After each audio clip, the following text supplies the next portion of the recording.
today we're talking about prenatal versus taking an antioxidant before pregnancy. So if you are under the age of 35 and no history of gynecological issues, so your periods are perfect, your menstrual cycles are regular. All right. Prenatal vitamins versus fertility supplements. Go. So people often ask, do I need to be on a prenatal versus taking antioxidants for egg quality and improved follicular development? You know, before pregnancy, during pregnancy, what do I need to be on? My doctor told me I should be on a prenatal, and so I'm on one. Can I get off of it since you're recommending these antioxidants? And so typically my answer is well, first of all, it will depend. My answer depends on the age of the patient. If they are over 35 and I have them working on egg quality, perhaps because their reserve is low or their AMH is low, then I'll typically have them on several antioxidants. And as you know, an antioxidant, I like your analogy. What is an antioxidant good for, Mary? Oh, well, I call it prevents body rusting. If you have a brand new bike, there's no rust. It could just go. You just ride and you go.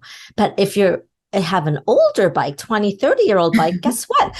You need to maybe like lube it up, do it like de-rusting kinds of things. So I look at antioxidants just like that, right? We're so maintaining and improving. Yeah. And so there's certain level of improvement. You can't get rid of all the rust, but you could definitely work on, preventing and working out what you've got in terms of like the newness that's left over.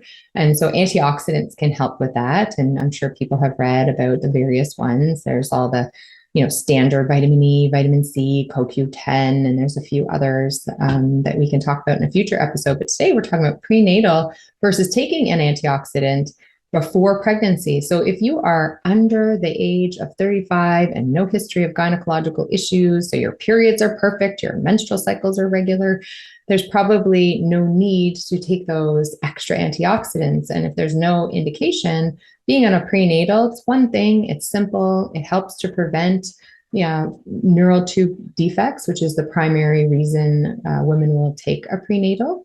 And if you happen to be pregnant and haven't been taking one, you can always get on one right away. It would still help. I think that if, women are not on a prenatal and their nutrition is not the best, then we would want to definitely work on that, because a natural source of folate is even better than the synthetic folic acid. Sure. And that actually distinguishes a more ideal prenatal versus a less ideal prenatal. Prenatals that have just plain folic acid versus the ones that have the methyl tetrahydrofolate. And folate you get naturally from your green veggies. So being on a prenatal is helpful because we prevent neural tube defects, but we also, if you're on a prenatal and you're taking it because of the folate, you're also improving your ability for your eggs to develop, so your follicles to develop. If you're improving your nutrition, you might not need it. So if you're eating, and what does that mean? It's eating like sufficient dark green vegetables. If your diet is the kind of fast food type and you're on the run all the time and there's a lack of veggies, then it definitely can give you that insurance. But getting pregnant and working on conceiving, it's a great time to work on yourself to improve your nutrition. And taking a prenatal is that insurance. But if you're over 35 and your reserve is low and you've been thinking about, getting pregnant, you're like, I'm overwhelmed because I can't take a prenatal and these antioxidants. That's the one time I'd say, okay, to hold on it, take a hold. You've been on this prenatal for a while, because that's usually what happens. Yes. Women come on they come in to see me on a prenatal, and then I'm shifting them away from it temporarily. And then I recommend they get back on it, perhaps if they're being recommended other antioxidants, and then we're working on their nutrition. And then the other piece that comes with that is, it's not just all vitamins are created equally, meaning not every prenatal that are marketed out there are the best quality. So it's looking into what works best. And I mean, it's not necessarily that you have to pay for the most expensive prenatal, but it's also not like getting the cheapest one that your body will not absorb in any way, shape, or form. And you just might have as well just like throw it in the toilet. Right. So a few things to add to that. Some prenatals have extra food added to them, and then they're marketed as natural sources and food sourced prenatal, so you can absorb it. But if you break it down, the prenatal is still synthetically derived, and maybe it comes from food or food's been added, but it's no better. What you're really looking for when you're finding or looking for good prenatal is one that is third-party tested, which means that what is on the bottle is indeed in the bottle or in the capsules. And so that means that the company has hired a third party, non-biased party who examines the supplement. They like just random check on capsules and they open it up and they confirm that that's what's really inside there. So third party tested supplements are the best ones to go for, because you can literally make a supplement in your basement and sell it and brand it. And wow. Yeah, it's a little bit scary that regulation's not very good. So really? Yes. In Canada? Yes. Okay, that's totally news to me. But all right, so buyer beware, guys. So at the end of the day, what I get from your what you're saying is, don't just trust Dr. Google, and you might want to consult with someone. Yes. Yeah, and when you go to a health food store, make sure you're buying the brands that are behind the counter. Typically, those are the better brands and more reputable ones that, again, you can look on their websites and see that they're third party tested. And then folate comes in different forms. You've got your folic acid and you have your methyl tetrahydrofolate. So looking for a prenatal that has that long word, or MTHF.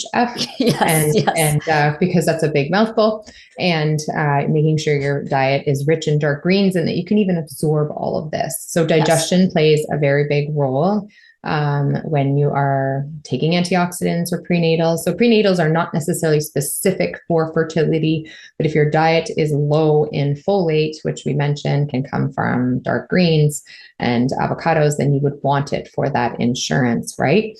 So, sorry, I got lost in my thoughts there. So I'll let you take it away for a second. No, well, I mean, it's back to the whole digestion. Mm-hmm. Yeah, well, I mean, digestion is important though, right? Because and as we know, as we get older, our digestive power goes down. And we were talking about how, not just supplements, but even in how we eat, like it's better to have more cooked foods and cooked vegetables, because it doesn't require us as much energy to break it down. And in that way, then you can extract and absorb more nutrition from that, which will help your overall cells in your body, which includes your egg cells, which is the largest cell in your body. So important. Right. Yeah. So if you're a person who has that kind of irritable bowel syndrome type D, or IBS-D, they call it, that's like kind of the Western diagnosis.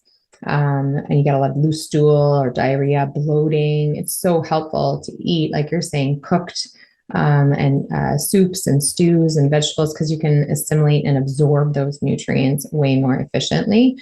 And rather than going for raw vegetables and uncooked vegetables, right? So, and then also even considering acupuncture and heat lamp and seeking traditional Chinese medicine treatments to work on your digestion. If you are that person who has a hard time with bloating or loose bowel movements, and it's possible that you're not absorbing your vitamins either through food or through your supplements. So it's really helpful. And as you know, I'm like speaking to the what's the saying?